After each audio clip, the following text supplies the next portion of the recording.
हाँ जी बच्चों, चलिए करते हैं अपना नया चैप्टर स्टार्ट। नया चैप्टर है हमारे पास में और डिपार्टमेंटल अकाउंटिंग इसका नाम है। डिपार्टमेंटल अकाउंटिंग हमें पढ़ना है, लिखिएगा मेरे साथ में। डिपार्टमेंटल अकाउंटिंग,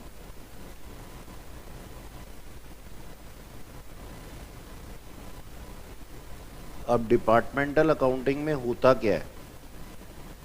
डिपार्टमेंटल अकाउंटिंग में ये होता है बच्चों कि हमारे पास में हमारी एक एंटरप्राइजेज होती है, एक ऑर्गेनाइजेशन होती है। जैसे मान लीजिए कोई भी ऑर्गेनाइजेशन है किसी भी तरीके की, चाहे वो कोई भी चीज़ मैन्युफैक्चरिंग करती हो या ट्रेडिंग करती हो, ठीक है जी। तो मान लीजिए इसके अलग अलग डिपार्टमेंट हैं। जैसे आप जाते हैं किसी भी ऐसे स्टोर में जहाँ पे अलग अलग डिपार्टमेंट्स के अंदर, किसी में गारमेंट्स बिक रहे होते हैं, किसी में शूज़ बिक रहा होता है, किसी में कोई ऐसी चीज़ बिक्री होती है फ्रूट्स वगैरह। तो एक ही जगह पे बहुत सारी चीज़ें रखी हुई होती हैं, ठीक है। तो अब ऑर्गेनाइजेशन क्या कर रही है? ऑन द होल ऑर्गेनाइजेशन के डिपार्टमेंट ए हैं, डिपार्टमेंट ए है, डिपार्टमेंट बी है, डिपार्टमेंट सी है, और इनके है ना अपने अपने प्रॉफिट्स हैं, इनके अपने अपने प्रॉफिट्स हैं। मान लीजिए डिपार्टमेंट ए जो है वो प्रॉफिट अर्न करता है अपने पास में 5 लाख रुपया, डिपार्टमेंट बी इनकम अर्न करता है 7 लाख रुपया नेट प्रॉफिट्स, ठीक है जी। और डिपार्टमेंट सी जो है वो बल्कि लॉस, उसके लॉसेस हैं कितने के? 1 लाख रुपए के। तो ऑन द होल ऑर्गेनाइजेशन को प्रॉफिट तो हुए, प्रॉफिट्स तो हुए हैं कितने के सर? 11 लाख रुपए के, 11 लाख रुपए के। लेकिन ये नहीं बताया जा सकता ना तब तक, जब तक कि डिपार्टमेंट ए बी और सी की परफॉर्मेंस ना देख ली जाए, तब तक ये नहीं बताया जा सकता कि किसने कितना फ़ायदा दिया और कितना नुकसान दिया। अब आप क्या सोचते हो कि ऑर्गेनाइजेशन क्या इसी तरीके से चलती रहेगी कि चलो ठीक है एक डिपार्टमेंट अगर लॉस भी दे रहा है तो हम उसको चलाए रखते हैं, बाकी डिपार्टमेंट तो प्रॉफिट दे रहे हैं ना? नहीं, ऐसा नहीं होगा।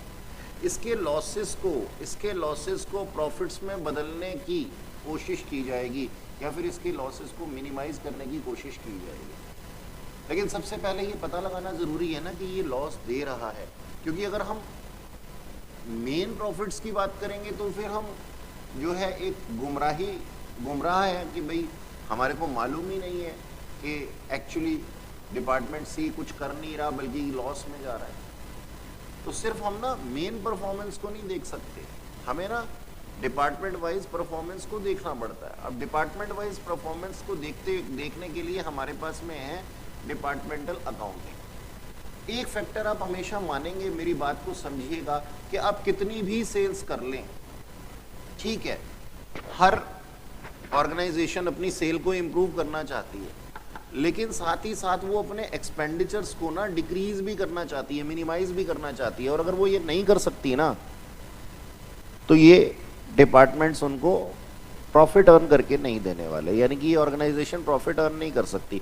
तो जो मेजर फैक्टर है ना ये है एक्सपेंसेस, और एक्सपेंसेस के बारे में हमें पता लगाना है और एक्सपेंसेस को मिनिमाइज करना है। तो कैसे पता लगाएं हम एक्सपेंसेस के बारे में? सबसे पहले क्वेश्चन इसी तरीके से आते हैं, ठीक है जी। तो हमें बेसिकली करना क्या है डिपार्टमेंटल अकाउंटिंग के अंदर? यही करना है कि पता लगाना है।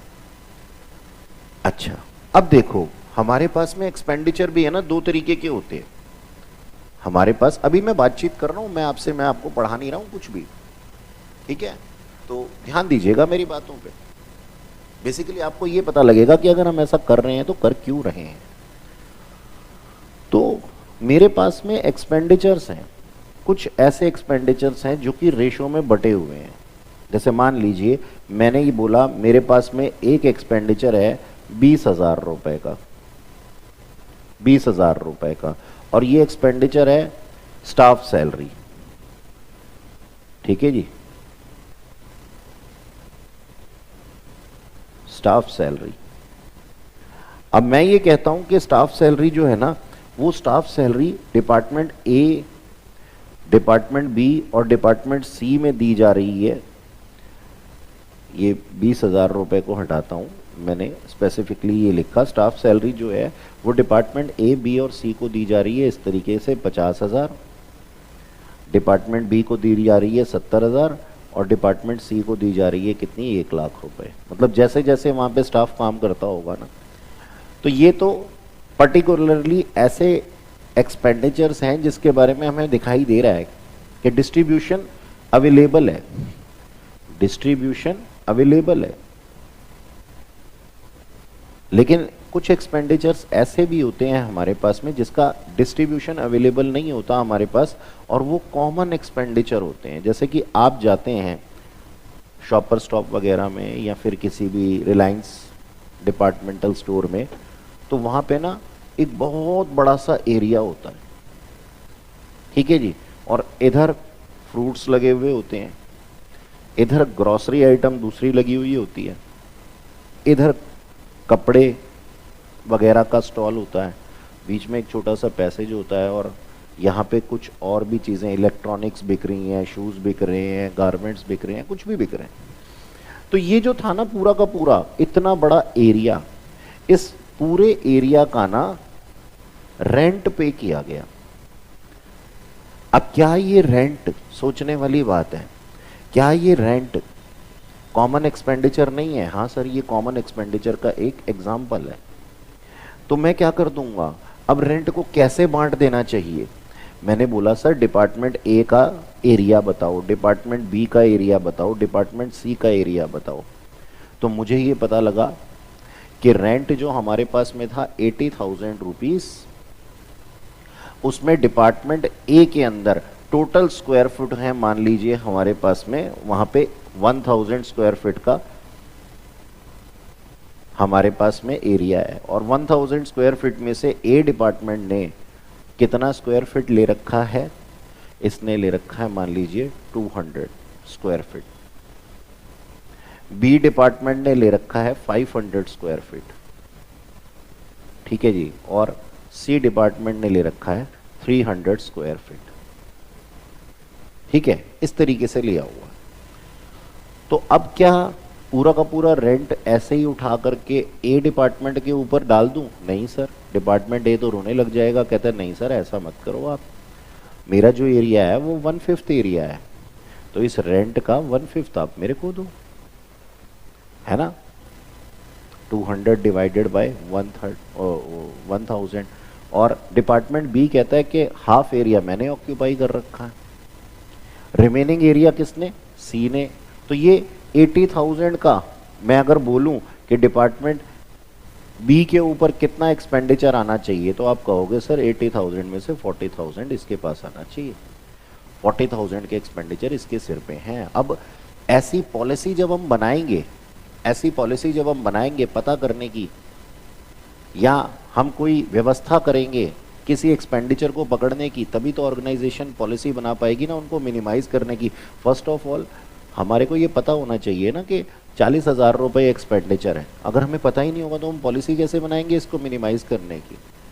तो हमने ना ये सीखना है अभी कि किस तरीके से कौन कौन से खर्चे होते हैं, किस किस तरीके से हम इसको अपोर्शन करते हैं। अपोर्शनमेंट का मतलब क्या है जी? यहाँ पे बंटवारा करना कि भाई किस इस हिसाब से कैसे कैसे मैं इसको बांटता हूँ अलग अलग डिपार्टमेंट में कुछ खर्चों को जो कि कॉमन होते हैं। जो डिस्ट्रीब्यूशन जिसका अवेलेबल है उसके लिए तो कोई दिक्कत ही नहीं है, जिनका कॉमन एक्सपेंडिचर है उनका डिस्ट्रीब्यूशन कैसे होगा ये हमें चेक करना है सबसे पहले तो, ठीक है। तो आओ देखो तुम्हारी बुक का ही ये पेज है, और ऐसी चीज़ें तुमने कॉस्टिंग के अंदर भी पढ़ी हुई हैं डिस्ट्रीब्यूशन, ठीक है जी। चैप्टर मेरे ख्याल 3rd या 4th है, ओवरहेड्स, तो वैसा ही है ये बिल्कुल प्यारा सा। हाँ सर देखो आओ क्या लिखा है इसके अंदर, लिखा हुआ सबसे पहले rent, rent rates and taxes, repairs and maintenance, insurance of building. अगर ये एक्सपेंडिचर है तो ये किस में बांटे जाएंगे?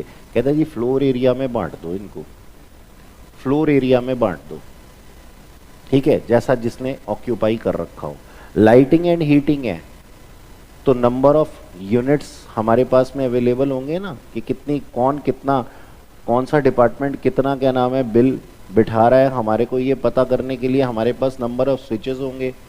या फिर ये पता होगा कि नंबर ऑफ मीटर किस हिसाब से है, तो उसके अंदर कंजम्पशन ऑफ इलेक्ट्रिसिटी के अंदर हम ईच डिपार्टमेंट के अंदर बांट देंगे। अगर कोई सेलिंग एक्सपेंडिचर है, लाइक डिस्काउंट्स हैं, बैड डेट्स हैं, सेलिंग कमीशंस हैं, फ्रेट आउटवर्ड हैं, यानी कि जो रिक्शा का किराया अगर सेल्स प्रमोशन के लिए हम कर रहे हैं तो ठीक है जी, ट्रैवलिंग, सेल्स मैनेजर की सैलरी है, या फिर कोई भी अदर कॉस्ट है जैसे कि एडवर्टीजमेंट वगैरह होते हैं, कुछ भी होते हैं, सेलिंग एंड डिस्ट्रीब्यूशन एक्सपेंस है, तो वो किस में बांटी जाएगी sir? Sale of each department के अंदर बांटी जाएगी, सेल्स डिपार्टमेंट की रेशो में बांटी जाएगी। मान लो अब 1 मिनट के लिए, 1 मिनट के लिए मान लो हमारे पास में ना एक डिपार्टमेंट है, मान लो मैं ना कौन हूँ, मैं एलजी कंपनी हूँ, मैं एलजी कंपनी हूँ, और मैंने क्या बोला हुआ है, मैंने ये बोला हुआ है आप है ना मुझसे एसी खरीदो। अब मैं 2 तरीके के एसी बनाता हूँ, ठीक है, 2 तरीके के एसी कौन से हैं मेरे? एक मेरा एसी है विंडो और एक है स्प्लिट। तो मेरा डिपार्टमेंट ए जो है वो किसकी सेल करता है? विंडो एसी की, और डिपार्टमेंट बी जो है वो स्प्लिट एसी की सेल करता है। और मेरा जो डिपार्टमेंट सी है ना, ये डिपार्टमेंट सी कोई सेल नहीं करता, ये फ्री ऑफ कॉस्ट कस्टमर्स को क्या देता है? कस्टमर्स को सर्विसेज देता है फ्री ऑफ कॉस्ट। समझ में आई? यानी कि ये कोई सेल नहीं कर रहा, ये जो वहाँ जाके सर्विस कर रहा है ना वो पैसे लेके नहीं आ रहा, तो इसके पास कोई अर्निंग आ ही नहीं रही है। तो अब मेरे को एक बात बताओ, सेलिंग के जितने भी एक्सपेंस है वो किसके ऊपर डालूँ मैं? जो कमा करके दे रहे हैं डिपार्टमेंट उनके ऊपर डालूंगा, या फिर जो कमा के नहीं दे रहा उसके ऊपर भी डाल दूँ? नहीं ना। आपके घर में भी ऐसा होता होगा ना कि सारा का सारा खर्चा किसके ऊपर है? पापा या मम्मी के ऊपर है। क्यों? क्योंकि आप लोग तो अभी कमाते नहीं है, तो कहने को तो घर में 4 या 5 लोग हैं, लेकिन खर्चा कौन बियर कर रहा है? वो 2 लोग या वो 1 पर्सन जो कि कमा रहा है। ऐसा होता है। अच्छा, आगे चलते हैं। कैरेज आउटवर्ड डिस्काउंट्स वगैरह अगर कोई होते हैं तो वो परचेज ऑफ ईच डिपार्टमेंट के अंदर अपोर्शन हो जाएंगे। वेजेस एंड सैलरी, जिस तरीके से जितने भी नंबर ऑफ स्टाफ होंगे जिस भी डिपार्टमेंट के पास, उसके अंदर अपोर्शन हो जाएगा। डेप्रीसिएशन, इंश्योरेंस, रिपेयर वगैरह, मेंटेनेंस वगैरह, वो वैल्यू ऑफ ईच एसेट के हिसाब से। सपोज मैं आपको ये कहता हूँ, सिंपल सी बात है, मैं आपको ये कहता हूँ, मान लीजिए आपके पास में डिपार्टमेंट ए के अंदर 5 लाख की मशीनरी है, डिपार्टमेंट बी के अंदर जो है वो 4 लाख की मशीनरी है, और डिपार्टमेंट सी के अंदर 2 लाख रुपए की मशीनरी है। और मेरा जो डेप्रीसिएशन का खर्चा आया है वो कितना आया है? वो आया सर 1 लाख रुपए। तो मैं 1 लाख को ना 5:4:2 की रेशो में डिवाइड कर दूंगा, सिंपल। ऐसे ही एडमिनिस्ट्रेशन एक्सपेंसेस वगैरह होते हैं, ठीक है, और इनसे ना, अच्छा पहले पूरा कर लेता हूँ फिर बताता हूँ आपको। तो मैं ये कह रहा हूँ, फिर लास्ट में क्या लिखा हुआ है जी हमारे पास में? ये नीचे लिखा हुआ है एडमिनिस्ट्रेशन या अदर एक्सपेंसेस होते हैं।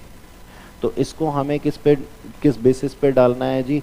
टाइम बेसिस के ऊपर डाल देना है। टाइम बेसिस और equal among all department. Administration के जितने भी खर्चे हैं, सैलरी ऑफ मैनेजर हो गया, ठीक है, लेबर वेलफेयर के एक्सपेंडिचर है, जैसे पीएफ वगैरह होता है, प्रोविडेंट फंड वगैरह होता है, ईएसआई का एक्सपेंडिचर होता है, वो नंबर ऑफ एम्प्लॉय में, जैसे कि सैलरी के अंदर हमने किया उस पर बांटा जा सकता है। और नीचे 9th में भी यही लिखा हुआ। तो बेसिकली ना आपको ना ऐसा कुछ याद नहीं करना। मैं आपको एक बात बता दूं, ये आपके दिमाग में अगर आ जाए कि सर ये एलोकेशन ऑफ एक्सपेंडिचर्स को हमें याद करना है, अच्छा ये इसी में होगा, नहीं, आपके अंदर से, आपकी अंतरात्मा से आवाज़ आएगी जब आप क्वेश्चन को देखेंगे कि ये वाला खर्चा किस रेशो में डिवाइड होना चाहिए। अब सोच करके देखो, अगर मैं आपको बोलूं कि फूड बफे का कोई खर्चा है, तो बफे का खर्चा मतलब जो आपकी कैंटीन वगैरह हैं वहाँ पे जो खाना वगैरह दिया जा रहा है, अगर मैं बोलूँ कि नंबर ऑफ मशीनरी तो है मेरे पास में 5:4:2 और नंबर ऑफ एम्प्लॉई जो हैं वो मेरे पास में है 2:3:1 डिपार्टमेंट ए, बी और सी के अंदर, और मुझे फूड फैसिलिटी के एक्सपेंडिचर को डिस्ट्रीब्यूट करना है, तो क्या आप सच में मशीनरी की रेशो में बांटोगे उसको? नहीं सर, कैसी बात कर रहे हो आप, हम इतने भी बुद्धू नहीं हैं। हम मशीनरी के अंदर थोड़ी ना बांटेंगे। फूड फैसिलिटी किसके लिए? मशीन के लिए थोड़ी है, वो तो एम्प्लॉय के लिए है। सिमिलरली अगर मैं आपको कहूँ ऑयलिंग और ग्लिवेंजिंग का खर्चा है, तो ऑयलिंग और ग्लिवेंजिंग क्या आप एम्प्लॉय की करते हो? नहीं सर, क्या आप number of units of electricity के अंदर उसको बांटोगे? नहीं सर, मशीनरी की रेशो में बांटेंगे सर। तो बहुत आसान होने वाला है, ये कोई टेंशन वाली बात ही नहीं है। ठीक है, तो हम करने क्या वाले हैं, हम ये इस तरीके से अपोर्शनमेंट करने वाले हैं। ठीक है सर, ओके। तो आओ आपको दिखाता हूं कि कितना आसान है ये सब कुछ। हमारे पास में है क्वेश्चन नंबर 4। आप लोग भी ऑनलाइन जो हैं बच्चे, वो अपने बुक्स खोल करके बैठेंगे और नवाब बनने की कोशिश मत करना, वरना चैप्टर समझ में नहीं आएगा। कहीं तुम सोचो कि हम तो आराम से सोफे पे लेट करके वीडियो देख रहे हैं, यहाँ कोई मूवी नहीं चल रही है।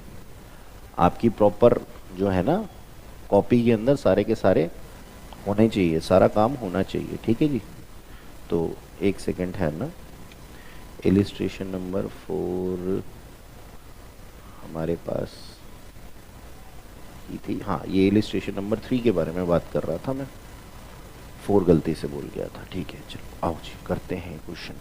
बढ़िया सा एक प्यारा सा आज का पहला क्वेश्चन। ठीक है, तो आओ देखो इसमें क्या लिखा हुआ। लिखा हुआ Messrs Omega and is a Messrs Omega is a departmental store having departments X Y और जेड। 3 डिपार्टमेंट है इनके पास में, और फॉलोइंग रिगार्डिंग 3 डिपार्टमेंट, मतलब कि ये इंफॉर्मेशन दी गई है। ओके, अब इंफॉर्मेशन के अंदर हमारे को क्या दिया हुआ है, ओपनिंग स्टॉक है, परचेजेज है, डेटर्स हैं, सेल्स दिया हुआ है, क्लोजिंग दिया हुआ है, और फर्नीचर की वैल्यू दी हुई है।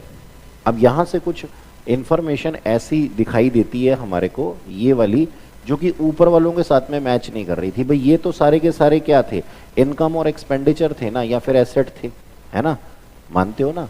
और यहाँ क्या दिया हुआ है, value of furniture of each department. हाँ, ये भी फर्नीचर है हमारे पास में, ये भी एसेट है हमारा। लेकिन इसके बाद में क्या इन्फॉर्मेशन दी हुई है, कहता है फ्लोर एरिया क्या ऑक्यूपाई किया हुआ है इन लोगों ने, ऐसा बता रहा है वो। नंबर ऑफ एम्प्लॉय कितने हैं, इलेक्ट्रिसिटी कंजम्पशन कितना है हर यूनिट का। तो ये है ना हमारे को यहाँ से यहाँ जो ये चीजें दी हुई है ना, इसके नीचे वाली ये सारी की सारी क्या है जी, ये रेशो हमें देखनी है कि किस में कितनी रेशो लगेगी। ठीक है, इसके नीचे वाली इंफॉर्मेशन से, ये अलग टाइप की इंफॉर्मेशन है और देखने से ही पता लग रहा है। चलिए, अब चाहता क्या है ये क्वेश्चन हमसे, कहते हैं जी कुछ एक्सपेंसेस की लिस्ट इस तरीके की भी है। अच्छा देखो, अब वो वाले एक्सपेंडिचर की लिस्ट हमारे पास में क्या अलग अलग दी हुई थी। तो ये हमारे कौन से एक्सपेंडिचर थे जिसका कि डिस्ट्रीब्यूशन अवेलेबल था, है ना, बताया था ना मैंने अभी कि 2 टाइप के एक्सपेंडिचर हमारे पास में होते हैं, इसका डिस्ट्रीब्यूशन अवेलेबल था। ओके, लेकिन अब क्या है, कुछ कॉमन एक्सपेंडिचर दिए हुए हैं, कुछ कॉमन एक्सपेंडिचर दिए हुए हैं। तो कॉमन एक्सपेंडिचर को हम रेशोज के अंदर डिवाइड करेंगे। अब कॉमन एक्सपेंडिचर देखो क्या दिए हुए हैं, दिया हुआ है कैरेज इनवर्ड। अच्छा, कैरेज इनवर्ड हमें दिया हुआ है, कैरेज आउटवर्ड दिया हुआ है, सैलरी दी हुई है, एडवर्टीजमेंट दी हुई है, डिस्काउंट अलाउड दिया हुआ है, डिस्काउंट रिसीव दिया हुआ है, रेंट रेट्स एंड टैक्सेस दिए हुए हैं, डेप्रीसिएशन दिया हुआ है, इलेक्ट्रिसिटी एक्सपेंसेस और लेबर वेलफेयर एक्सपेंडिचर्स दिए हुए हैं। You are required to prepare departmental trading and P&L account. और साथ में एक और बात बोलिए कि उनको प्रोविजन बनाना है कितना, बेड डेट्स के ऊपर प्रोविजन फॉर डाउटफुल डेट्स बनाना है उन्होंने कितना, 5%। सिंपल है, एकदम सिंपल क्वेश्चन, बढ़िया क्वेश्चन। ठीक है, आओ देखते हैं जी, हम बनाएंगे अपने पास में क्या, एक इस तरीके से अपने पास ट्रेडिंग एंड P&L अकाउंट, जैसा कि हमने पहले भी सीखा हुआ है, कोई नया काम थोड़ी ना कर रहे हैं आज। चलो, तो हमने बनाया ये एक इस तरीके से ट्रेडिंग एंड P&L अकाउंट।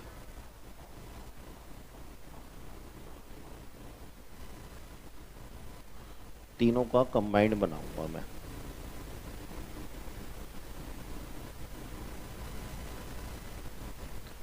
ये पर्टिकुलर्स का कॉलम और बाकी फिर 3 मेरे पास में, और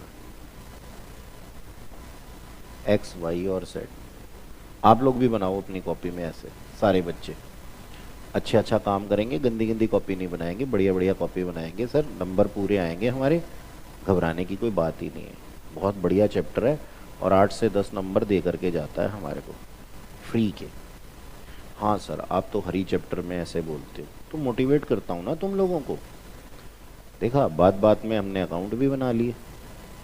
चलो जी, अब लिखते हैं इसके अंदर कि लिखते हैं सर, ठीक है, हमारे पास में ये हमारी क्या है जी, इलिस्ट्रेशन नंबर 3 है। ये हमारा particulars, okay, department X Y Z, department X Y और जेड, ये पर्टिकुलर्स। और ऊपर हमने लिखा trading and profit and loss account, trading and P and L account. ठीक है जी। चलो सर, सबसे पहली चीज़ हमारे पास में क्या थी, ओपनिंग स्टॉक थी। देखो हम क्वेश्चन देखते रहेंगे और आंसर लिखते रहेंगे। ओपनिंग स्टॉक थी, ये हमारे पास ओपनिंग स्टॉक ट्रेडिंग अकाउंट की डेबिट साइड पे आता है। क्या ये आज ही बताया मैंने आपको? नहीं सर, हमें तो पहले से ही मालूम है। तो ये हमारा ओपनिंग स्टॉक आ गया। कितना? एक्स का था 36,000, वाई का था 24,000 और सर जेड का, किताब अपने सामने रखेंगे बिल्कुल, ठीक है। ओपनिंग स्टॉक और क्या थी हमारे पास में सर? परचेजेस थी, 2 परचेजेस। परचेजेस का क्या था? 132, 88 और 44, ठीक है ना। तो 1,32,000, 88,000 और 44,000, ये हमने लिख दिया। ठीक सर, अब इसके बाद में क्या लिखे हैं? डेटर लिखे हुए हैं, वो तो आएंगे बैलेंस शीट के अंदर। सेल्स लिखी हुई है, हमने सेल्स डाल देते हैं। लो sir, by sales, by sales. Sales है हमारे पास में 1,80,000 और 1,35,000 और सरकार 90,000, है ना, यही है ना? हाँ जी, यही है। ठीक है जी। और क्या दिया हुआ है हमारे को? क्लोजिंग स्टॉक दिया हुआ है 45, 17, 500 और 21,000। ये मेरा बाय क्लोजिंग स्टॉक, ठीक। 45,000, 17,500 और सर जी 21,000। ठीक है, साफ साफ हमने लिखना है।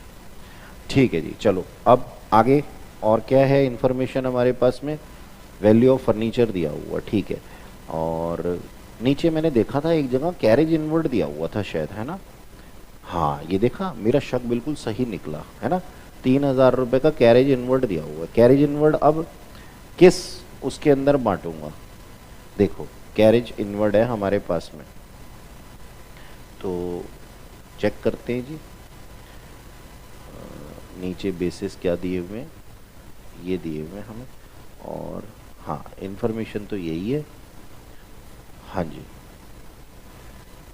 तो कैरेज इनवर्ड फ्लोर एरिया में बांटूं, नंबर ऑफ एम्प्लॉय में बांटूं, किस में बांटूं? नहीं सर, आप ना परचेज रेशो में बांटो इसको। देखो ऊपर वैसे परचेजेस दी हुई हैं, लेकिन परचेज रेशो है हमारे पास में, क्योंकि कैरेज किसके ऊपर लगता है सर? परचेज। कैरेज इनवर्ड किस पे लगता है? परचेजेस पे लगता है। तो परचेज रेशो के अंदर डाल देता हूँ इसको। तो ये परचेज रेशो ये दी हुई है परचेजेस की, ठीक है। और ज़रा चेक करेंगे इसको कि कितनी बनती है परचेज रेशो। 132:88:44, ये तो मेरे को दोनों दिखाई दे रहे हैं, ये तो मेरे को दोनों दिखाई दे रहे हैं 1:2। और इसको भी ज़रा चेक करना, 44 भी मेरे को लग रहा है कहीं ना कहीं बन ही जाएगा। ये 3:2:1 आनी चाहिए, एक बारी क्रॉस वेरीफाई कर लो। 3:2:1 ये हमारी बनती है परचेज रेशो, 3:2:1, ठीक है। तो मैं गया यहाँ पे और मैंने, नहीं बंद नहीं करना मुझे इसको, ठीक है। मैंने इसको लिखा है यहाँ पे टू कैरेज, और ये कैरेज इनवर्ड है। 3:2:1 की रेशो में मैं इसको बांट देता हूँ, ठीक। 3:2:1। तो मैंने अगर इसको बांटा, कैरेज इनवर्ड का एक्सपेंस कितना था? कैरेज इनवर्ड का एक्सपेंस था 3,000। 3,000 को मैंने 3:2:1 की रेशो में बांट देना है। तो ये आ जाएगा मेरे पास 1,500, 1,000 और 500, ठीक है सर। अच्छा, अब और तो कोई खर्चा है नहीं मेरे पास में इस क्वेश्चन के अंदर, तो मुझे क्या करना पड़ेगा? अपना ग्रॉस प्रॉफिट निकाल लेना चाहिए। तो मैंने यहाँ पे अपना ग्रॉस प्रॉफिट निकाला। मैंने क्या किया जी? 2GP gross profit. Gross profit मेरे पास में आ जाता है बैलेंसिंग करने के बाद। ये मैं इसको यहाँ पे बैलेंस के लिए लाइंस ड्रॉ कर दूंगा, और आप लोग भी कीजिए अपनी कॉपी में, नीट एंड क्लीन काम करना है हम लोगों ने।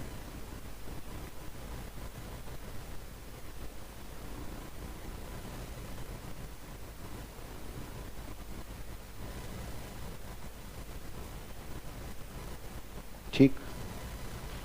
ओहो, हमने लाइन देखो कितनी गलत डाल दी।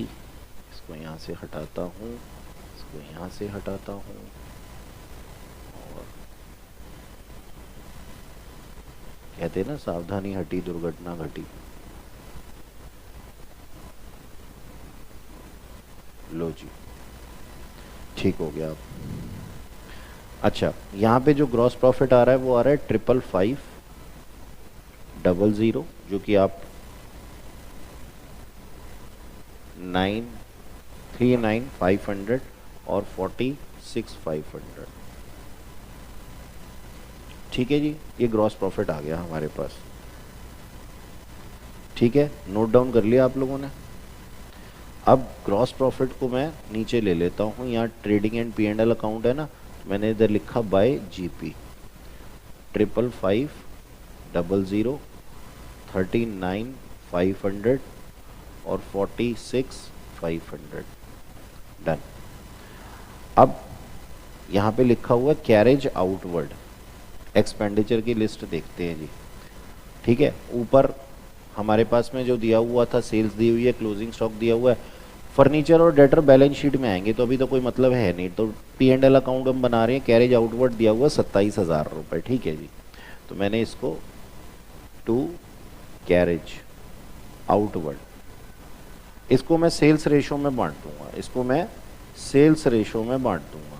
जैसे मैंने परचेज रेशो में बांट दिया कैरेज इनवर्ड को, ऐसे ही इसको मैं सेल्स रेशो में बांटने वाला हूँ। और ठीक भी है अपने आप में, क्योंकि कैरेज किसके ऊपर होता है जी? सर, सेल्स के ऊपर होता है, कैरेज आउटवर्ड जो होता है। तो हमारे पास में कितनी दी हुई है, ये देखो, ये सेल्स दी हुई है ना, 180:135:90, 5:4,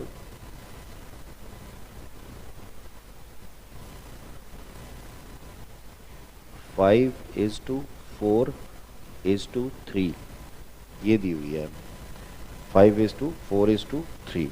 तो मैंने क्या किया, मैं गया अपनी सेल्स रेशो के अंदर, सेल्स रेशो मैंने निकाल ली, और इस एक्सपेंडिचर को मैंने कैरेज आउटवर्ड को बांट दिया 4:3:2 है वो, देखो एक बारी, हाँ,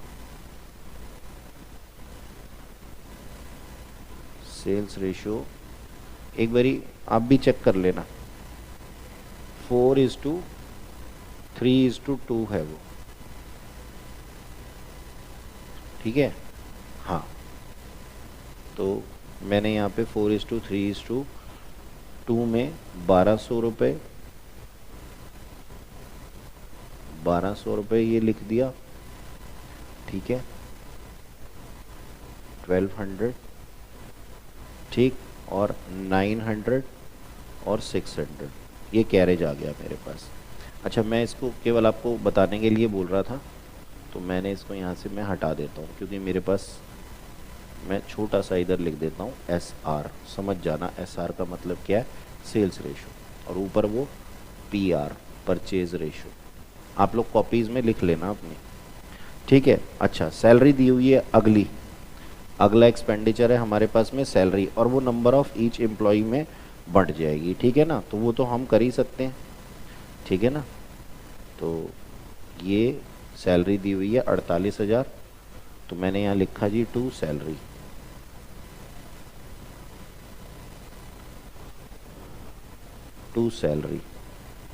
और टू सैलरी करके मैंने इसको बांट दिया, ये आ गया 20,000, 16,000 और 12,000।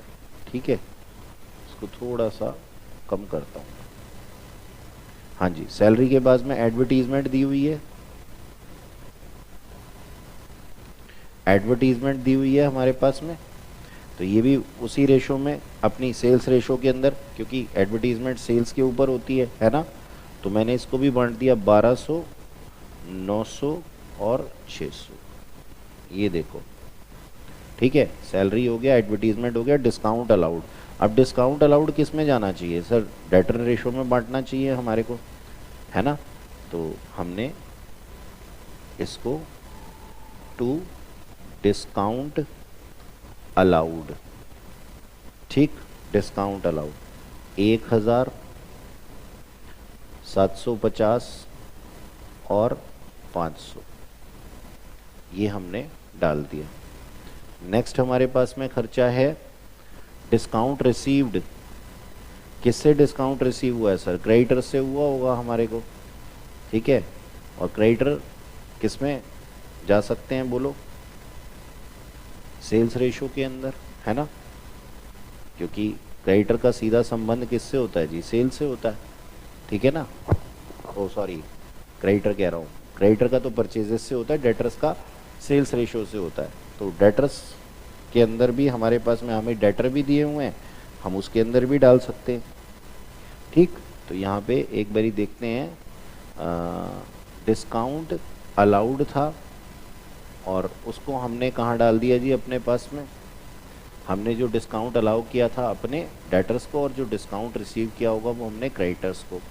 क्रेडिटर्स हमें दिए नहीं हुए तो परचेज रेशो में डल सकता है, ठीक। ओके, तो ये डिस्काउंट रिसीव्ड है मेरे पास में, बाय डिस्काउंट रिसीव्ड, ठीक। 900, 600, 300, ठीक है। 3:2:1 में बांटा मैंने इसको,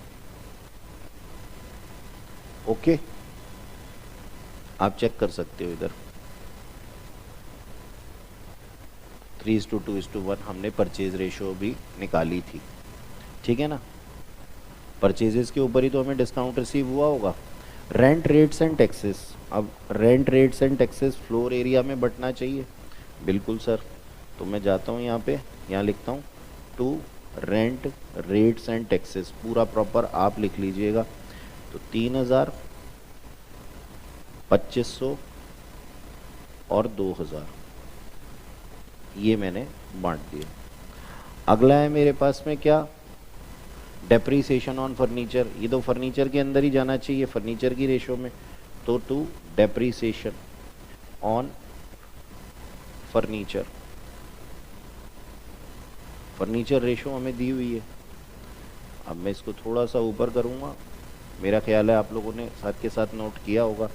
तो depreciation on furniture, furniture ratio के अंदर लग जाएगा। देखो ये दी हुई है हमें फर्नीचर की वैल्यू 2:2:1, तो मैंने इसको 2:2:1 के अंदर डेप्रीसिएशन ऑन फर्नीचर को बांट देता हूँ।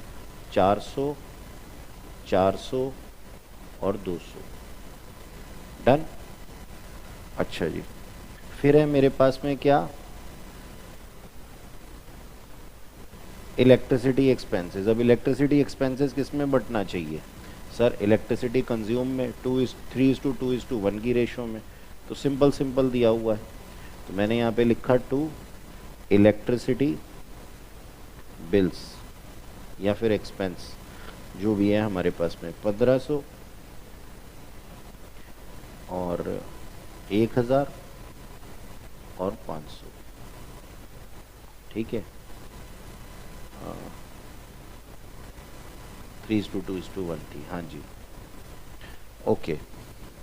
अच्छा, फिर क्या दिया हुआ है हमारे को क्वेश्चन के अंदर? Labour welfare expenditure. अब ये नंबर ऑफ लेबर में बंटना चाहिए एम्प्लॉयज़ के अंदर 25:20:15, ठीक है। तो इसको भी मैंने बांट दिया टू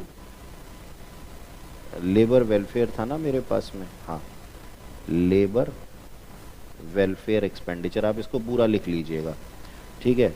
और इसको मैंने बांट दिया 1000, 800 और 600, इस तरीके से, ठीक। और एक लास्ट में एक्सपेंडिचर जो मेरे को प्रोविजन फॉर डाउटफुल डेट्स याद है, प्रोविजन फॉर डीडी 5% बनाना था ना, वो डेटर्स के ऊपर बनाना था, है ना।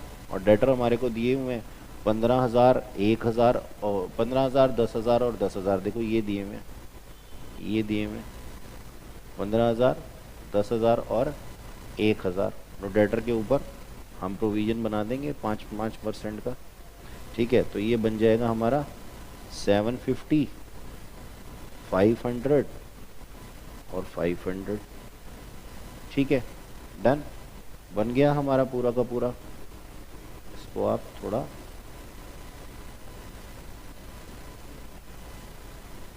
ठीक से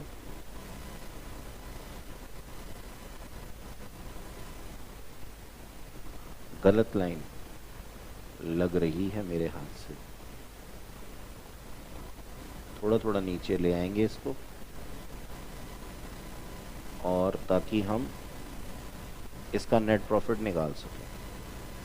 ठीक है जी, तो यहाँ पे मैं लिख देता हूँ क्या, net profit to net profit कितना आ गया, 26,350 बैलेंसिंग फिगर आई है हमारी, 16,350 और 29,300। ठीक है, और इसको आप क्लोज कर सकते हैं नीचे। ठीक है, ये आप लोगों का ग्रॉस प्रॉफिट और नेट प्रॉफिट दोनों ट्रेडिंग एंड P&L अकाउंट से बन गए। अब हमें ये पता लग गया कि कौन कितना कमा करके दे रहा है ना। आसान था क्वेश्चन, बिल्कुल आसान था सर, इसमें तो कोई शोर मचाने वाली बात ही नहीं है, बिल्कुल ही आसान था। ठीक है, ओके डन, ये हो गया हमारा पूरा। अच्छा चलो, मूविंग टूवर्ड्स नेक्स्ट क्वेश्चन।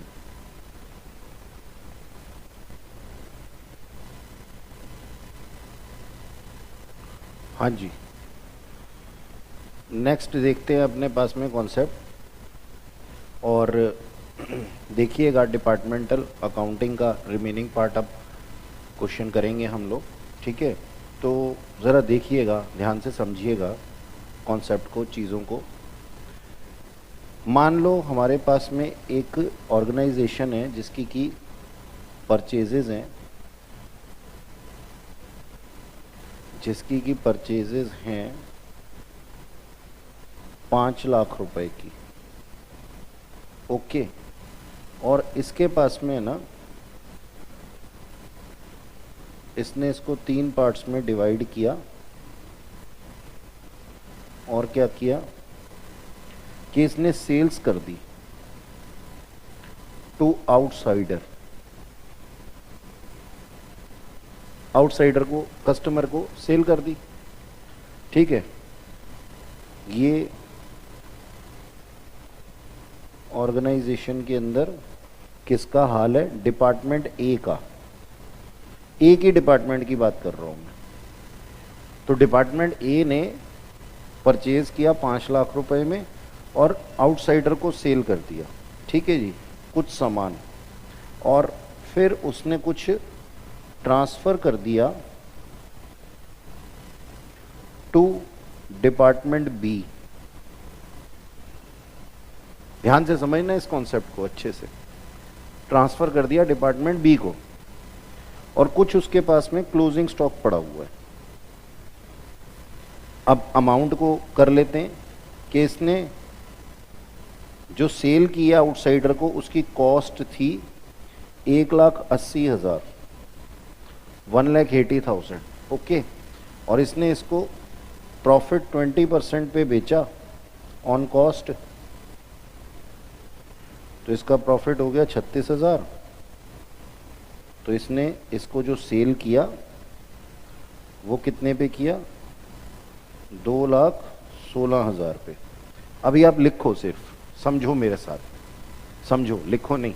हाँ, तो मैंने आपको डाटा क्या दिया, डिपार्टमेंट ए था, उसने परचेज किया 5 लाख रुपए का, सेल कर दिया 1,80,000 का सामान 20% प्रॉफिट के साथ 2,16,000 रुपए में, और ट्रांसफ़र कर दिया डिपार्टमेंट बी को कितने का सामान, सर जिसकी की कॉस्ट थी 2.5 लाख रुपए,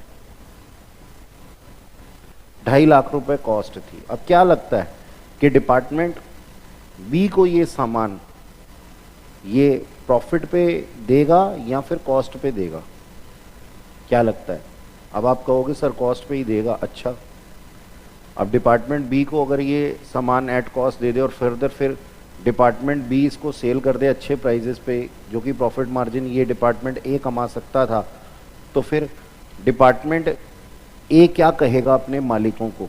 मतलब बात समझ में आई? ध्यान से समझना। डिपार्टमेंट ए है, उसने आउटसाइडर को बेचा तो प्रॉफिट पे बेचा। अब ये डिपार्टमेंट बी को अगर विदाउट प्रॉफिट मार्जिन बेच दे एट एट कॉस्ट ही ट्रांसफर कर दे, अगर एट कॉस्ट ही ट्रांसफर कर दे और फर्दर फिर ये सामान प्रॉफिट पे डिपार्टमेंट बी आगे बेच दे, तो जो ओनर्स होंगे उनकी नज़रों में तो डिपार्टमेंट बी की सेल बढ़ गई ये माना जाएगा ना, डिपार्टमेंट ए के ट्रांसफ़र को सेल थोड़ी कहा जाएगा, क्योंकि वो प्रॉफिट ही नहीं दे करके दे रहा। तो फिर क्या सोचेगी ओनरशिप, क्या सोचेंगे ओनर्स, क्या सोचेंगे कि डिपार्टमेंट ए निकम्मा है। तो डिपार्टमेंट ए ने क्या कहा, नहीं भैया डिपार्टमेंट बी मैं आपको अगर कॉस्ट पे दूंगा, आप उसमें प्रॉफिट जोड़ोगे और फिर कस्टमर को बेच दोगे, आपका तो कुछ हुआ ही नहीं, कोई दिक्कत ही नहीं हुई आपको, आपने सेल कर दिया, आपके पास नंबर ऑफ यूनिट शॉर्ट थी, आपने अपनी सेल बढ़ा ली, प्रॉफिट बढ़ा लिए, ओनर्स की नज़रों में आप चढ़ गए और मैं गिर गया। तो नहीं, आपको भी ये प्रॉफिट पे ही मिलेगा।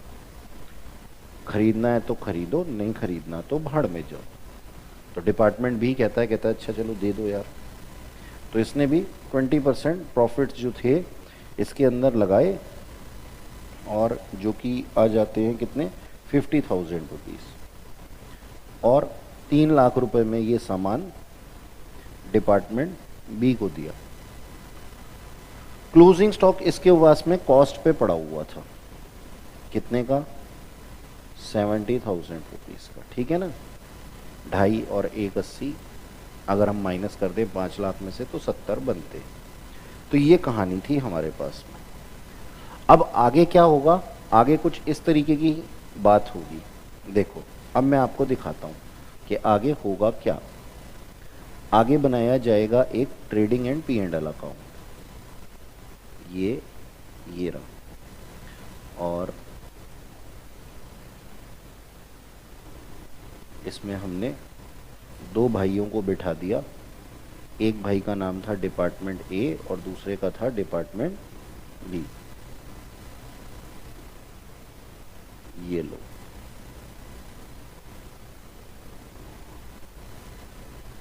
अभी हम बातचीत ही कर रहे हैं, मैं नहीं पढ़ा रहा आपको बिल्कुल भी, मैं तो आपको केवल कॉन्सेप्ट समझाने की कोशिश कर रहा हूँ।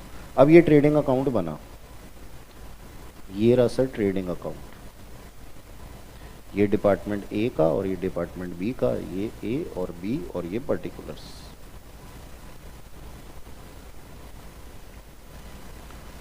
ठीक है, यहाँ पे मैंने लिखा टू ओपनिंग स्टॉक, कोई इन्फॉर्मेशन नहीं है मेरे पास ओपनिंग स्टॉक की, मैंने डिपार्टमेंट ए के बारे में बोला जी मेरे पास में नहीं था। परचेजेस कितनी लिख दूँ, 2 परचेजेस, सर 5 लाख रुपए मैंने लिख दिए डिपार्टमेंट ए के, और यहाँ पे लिखा मैंने बाय सेल्स, और सेल्स में क्या दिखाया मैंने कि मैंने डिपार्टमेंट ए ने 2,16,000 रुपये की तो सेल्स एक की है आउटसाइडर को, और साथ में ट्रांसफ़र भी है, that is also equivalent to sales. तो क्रेडिट साइड पे लिख रहा हूँ ट्रांसफ़र टू डिपार्टमेंट ए, ठीक है, मिस्टर ए नहीं है, डिपार्टमेंट ए है, ठीक है। अच्छा जी, department B, sorry not department A, transfer to, इसको प्रॉपर ही लिख देता हूँ, by transfer to department B, और इसकी सेल्स में आ गया ये कितने का, 3 लाख रुपए का विद प्रॉफिट मार्जिन। और डिपार्टमेंट बी के पास में ये परचेजेस की तरह से दिखाई दिया, to transfer from department A, है ना, ऐसा हमने ब्रांच अकाउंटिंग के अंदर भी करा था। तो ये 3 लाख रुपए इसका दिखाई दिया। ओके सर, अब क्या होगा, अब इसके पास में क्लोजिंग स्टॉक बचा हुआ था, बाय क्लोजिंग स्टॉक किसके पास, डिपार्टमेंट ए के पास, कितने का सर, 70,000 रुपीज़ का। ठीक है सर, 70,000 का क्लोजिंग स्टॉक है, तो मेरे पास में ग्रॉस प्रॉफिट कितना आ गया, 2 ग्रॉस प्रॉफिट, अभी मैं ना ए की ही बात कर रहा हूँ, 86,000 रुपीज़ बैलेंसिंग फिगर, ठीक है।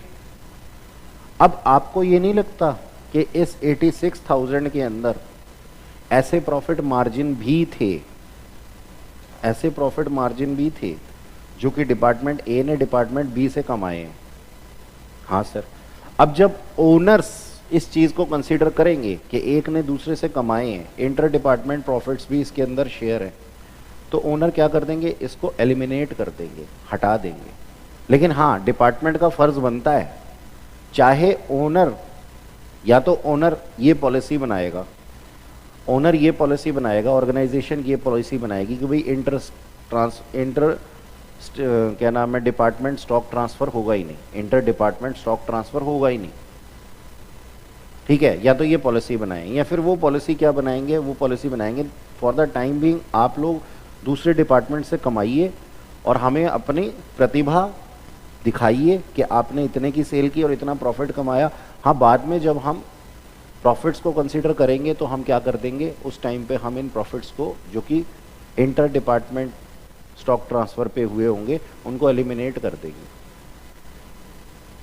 ठीक है। तो पहले जोड़ने जरूर है, क्योंकि तब बात होती है किसके ऊपर, डिपार्टमेंट्स के ऊपर। और जब हम इसको एलिमिनेट करते हैं तो अप्रोच क्या होती है, तो अप्रोच होती है ऑर्गेनाइजेशन पॉइंट ऑफ व्यू से। तो बात समझ में आ रही है कह क्या रहा हूं? अच्छा सर, बिल्कुल। तो अब क्या होगा, अब ना हमारे को क्या दिखाना पड़ेगा, कुछ एलिमिनेशन दिखाना पड़ेगा। जबकि उससे पहले ना मैं आपको कुछ और भी चीज बोलूंगा, ध्यान देना। अब आगे की कहानी, डिपार्टमेंट बी, ठीक है, इसने क्या किया जी, इसने टोटल अमाउंट रिसीव किया, टोटल रिसीव्ड लिख देता हूं, कितने का, 3 लाख रुपए का, है ना। और फिर इसने आगे करी होगी सेल्स, ठीक है, जिसकी की कॉस्ट रही होगी 1,80,000 और जिसको कि इसने सेल कर दिया, सेल्स लिखने की जगह मैं इसको लिखता हूं सोल्ड फॉर,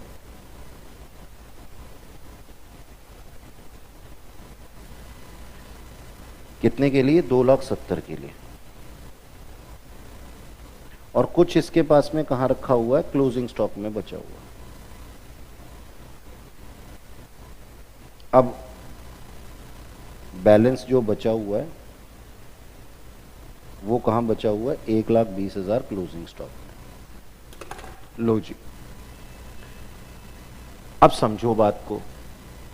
कहता है डिपार्टमेंट ए ने डिपार्टमेंट बी को कुछ सामान प्रॉफिट मार्जिन पे बेचा और उसने आगे फर्दर उसको प्रॉफिट मार्जिन पे बेच दिया, यानी कि जो मैंने ट्रांसफर किया वो उसने आगे बेच दिया।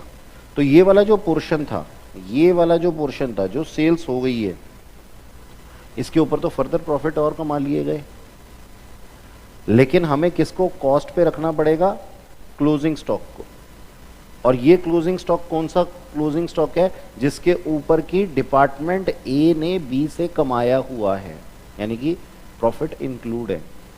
तो हमें क्या करना पड़ेगा, इस क्लोजिंग स्टॉक को, इस क्लोजिंग स्टॉक के ऊपर जितनी भी प्रॉफिट मार्जिन है उसको एलिमिनेट करना होगा, क्योंकि क्लोजिंग स्टॉक एट कॉस्ट लिखा जाता है। ये बात समझ में आई, ठीक है। तो आ जाओ, हम एक क्या बनाते हैं, ट्रेडिंग अकाउंट जो हमारा बना हुआ था ना, उसी के अंदर थोड़ा सा काम करते हैं, उसी के अंदर थोड़ा सा काम करते हैं। Recording,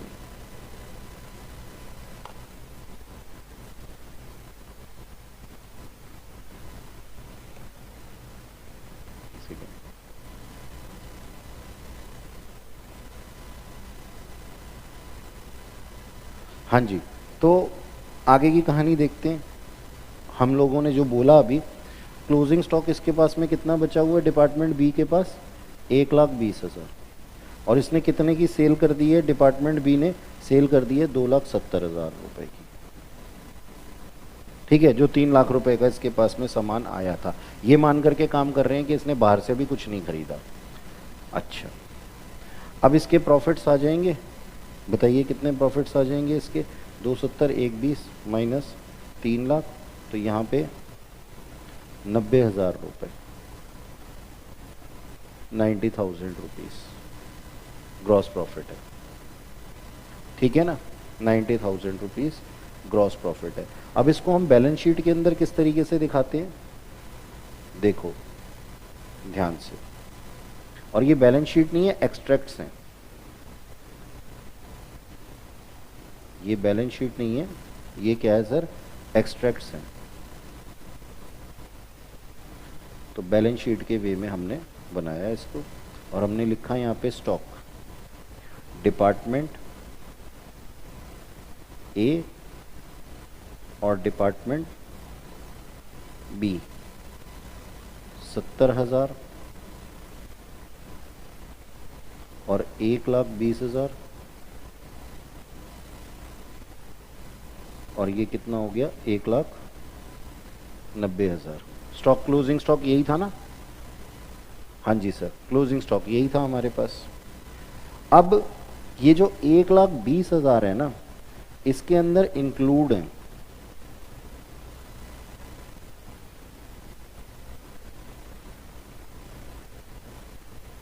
includes profit of department A, जिसको कि हमें एलिमिनेट करना है।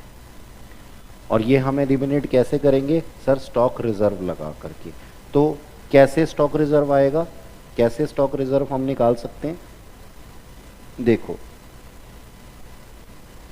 हम ये कहते हैं कि स्टॉक रिजर्व कैसे निकलेगा, या फिर अनडिस्ट्रीब्यूटेड प्रॉफिट्स कैसे निकलेगा, स्टॉक रिजर्व ही नाम दो आप इसको। आपने कितने, 1,20,000 रुपए का क्लोजिंग स्टॉक है, आपने कितना परसेंट प्रॉफिट कमाया था, 20% कमाया था, ठीक है। तो 120 की सेल की होगी, तब आपने क्या कमाया होगा, 20 रुपए कमाए थे। तो 1,20,000 की स्टॉक पे आपके पास में कितना प्रॉफिट मार्जिन है सर, 20,000 रुपीज़, 20,000 रुपीज़। तो इस 20,000 रुपीज़ को हमें क्या करना पड़ेगा, यहाँ से हटाना पड़ेगा।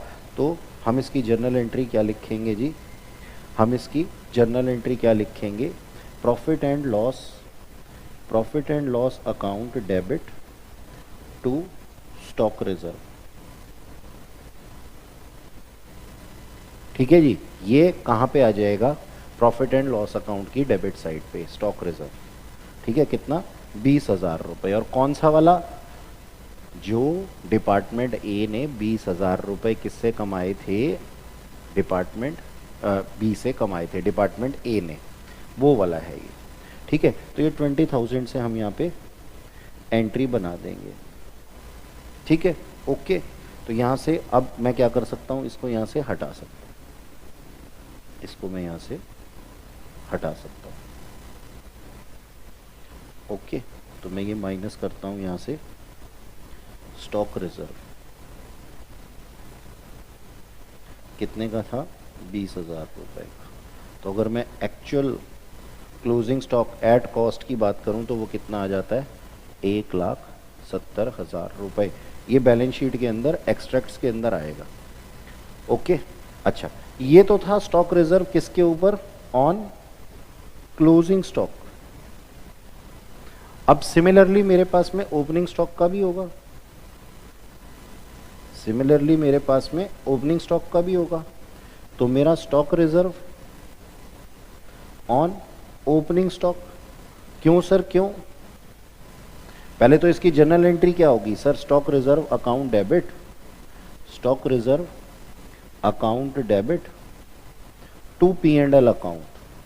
और मैंने ये जर्नल एंट्री क्यों बनाई है भाई, लास्ट ईयर मैंने किसी स्टॉक रिजर्व को वहां से हटा दिया होगा, अब उसको ऐड करूंगा, क्यों, क्योंकि सर पहले क्या हुआ होगा, पहले ओपनिंग स्टॉक ही तो बिका होगा ना, तो उसको मैंने क्या कर दिया, रिवर्स कर दिया, ठीक है। तो ओपनिंग स्टॉक पहले बिका होगा, तो हमारी इसके ऊपर प्रॉफिट्स हुए होंगे, प्रॉफिट्स कहाँ जाते हैं सर, P&L अकाउंट की क्रेडिट साइड पे। तो देखो, तो ये ओपनिंग स्टॉक के लिए हमारे पास ये जर्नल एंट्री है। बस हमें तो केवल अभी इतना ही देखना था कि ये जो हमारे स्टॉक ट्रांसफर होते हैं उस पे अगर कोई बचा हुआ क्लोजिंग स्टॉक रह जाता है, तात्पर्य क्या था, तात्पर्य क्या था, सिर्फ इतना ही था, तात्पर्य सिर्फ इतना ही था कि हमें जो क्लोजिंग स्टॉक बचा हुआ है उसके अंदर जो प्रॉफिट मार्जिन थी उसको, जो कि इंटर स्टॉक ट्रांसफर की वजह से हुई थी, उसको हमें क्या करना था, एलिमिनेट करना था। ठीक है, हाँ जी। तो बेसिकली हमारे पास में हमने सीखा क्या इसके अंदर कि सर जितने भी इंटर स्टॉक ट्रांसफ़र होंगे उसके ऊपर हमारी जितनी भी प्रॉफिट मार्जिन होगी स्टॉक रिजर्व लगा करके हमें उसे एलिमिनेट करना होगा, हटाना होगा, ज़रूरी है ये। और मैंने आप लोगों को ये बताया कि क्या ज़रूरत थी हटाने लगाने की ही, तो लगाने की ज़रूरत इस वजह से थी क्योंकि डिपार्टमेंट जब डिपार्टमेंट को सेल करता है और अगर वो प्रॉफिट मार्जिन पे सेल ना करे तो ऑर्गेनाइजेशन होल्डर्स की नज़रों में यानी कि मालिकों की नज़रों में वो डिपार्टमेंट बेकार माना जाएगा क्योंकि उसकी सेल्स डाउन होगी ना। ठीक है, तो ये है हमारा बेसिक कंसेप्ट जिसको कि हम नेक्स्ट क्लास में क्वेश्चन के साथ में आगे बढ़ाएंगे। ठीक है, so that's all for today.